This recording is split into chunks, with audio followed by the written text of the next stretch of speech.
कक्षा 12 हम लोगों ने अध्याय 2 गास की प्रमेय या गास का नियम का अध्याय पढ़ लिया।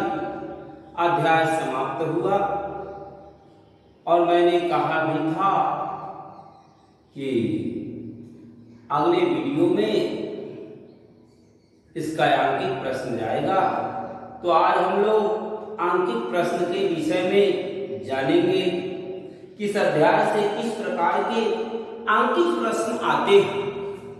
जैसे पहला क्वेश्चन है, अनंत लंबाई के किसी रेखीय आवेश घनत्व के कारण, अनंत लंबाई के किसी रेखीय आवेश घनत्व के कारण रैखिक आवेश से 2 सेंटीमीटर दूर स्थित किसी भी बिंदु पर वैद्युत क्षेत्र की तीव्रता का मान इतना वोल्ट पर मीटर है, तो रेखीय आवेश घनत्व का मान।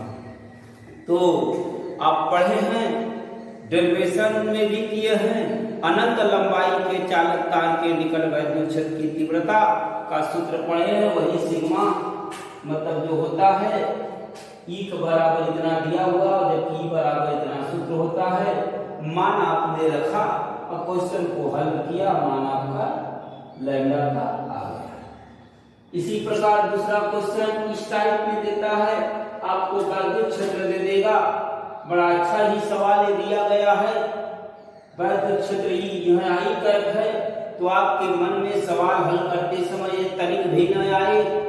इस शर्त को यहाँ पर आई प्रश्न में दिया है, लेकिन यहाँ कहीं भी आप देख रहे हैं कि आई नहीं लिखे, क्योंकि आप कक्षा 11 में पढ़ चुके होंगे कि कोई भी वेक्टर के रूप में देता है तो उसका परिमाण जब हम निकालते हैं तो कड़ी में आई के गुणांक का वर्ग प्लस जे के गुणांक का वर्ग प्लस के गुणांक का वर्ग करके जोड़कर वर्गमूल निकालते हैं। तो यहाँ जब इसका गुणांक का वर्ग करोगे तो केवल आई के पद में है तो यही आएगा। इसका मतलब इसका जो ये हटा देंगे तो परिमाण जो ये होगा सीधे ये हो जाएगा, जैसा कि आप देख रहे हैं। उसके बाद जो ds है उसका मान भी आप देख रहे हो, और उसके का 60 का मान आप पढ़े हो कि 1/2 होता है। शांत किए, यहाँ से काटेंगे 1.5 बार में, यहाँ 10 बचेगा। 10 का बराबर 10.5 में करेंगे 15 न्यूटन मीटर स्क्वायर पर कूलम। बहुत ही इंपॉर्टेंट सवाल है। इसके बाद धातु के गोली कोष की त्रिज्या दी गई है। धातु के गोली कोष की जो त्रिज्या है वह 50 सेंटीमीटर है। इस प्रकार के प्रश्न, चाहे इसका प्रश्न आता है चाहे गोली कोष का डेरिवेशन आता है बोर्ड में, क्योंकि इस बार बोर्ड की एग्जाम नहीं हुआ, लेकिन अगर होता तो निश्चित है कि बाबू मैं आपको बता देना चाहता हूँ, ये कन्फर्म है कि इस अध्याय से कुछ न कुछ जरूर आता है।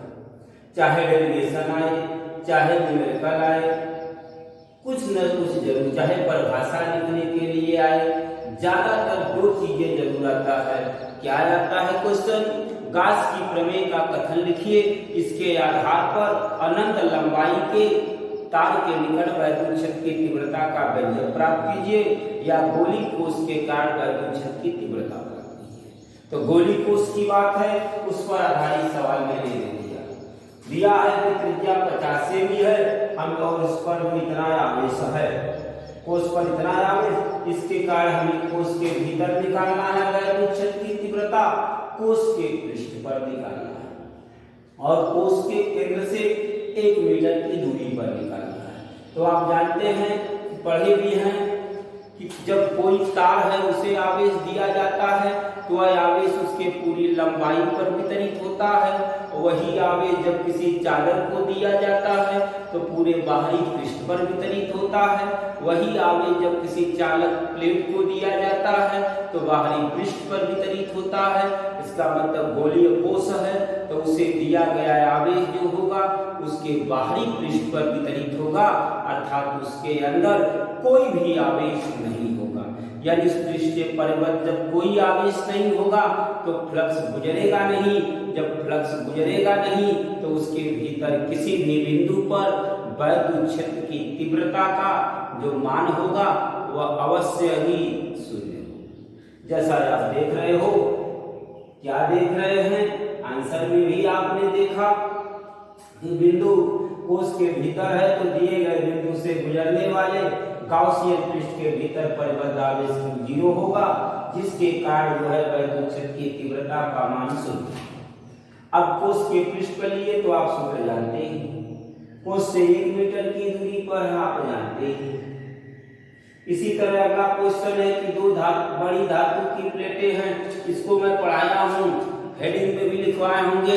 समान रूप मतलब समान पृष्ठ घनत्व वाले धन आवेश तथा ऋण आवेश प्लेटों के बीच और बाहर प्लेटों के बीच के रिक्त स्थान में और प्लेटों के बाहर वैद्युत क्षेत्र की तीव्रता।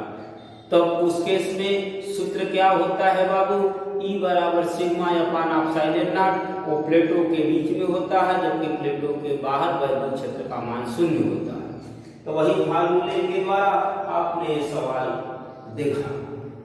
कुल मिलाकर मैं आपको ये बता देना चाहता हूँ कि इस अध्याय में प्रश्न जो हैं बहुत ही आसान है, केवल सूत्र बेस पर है। आप इसे जो है ढूंढ करके नोट्स करें और आज के लिए 1.5 साल। अगले अध्याय में हम लोग क्या पढ़ेंगे, वैद्युत विभव के विषय में जानेंगे। धन्यवाद।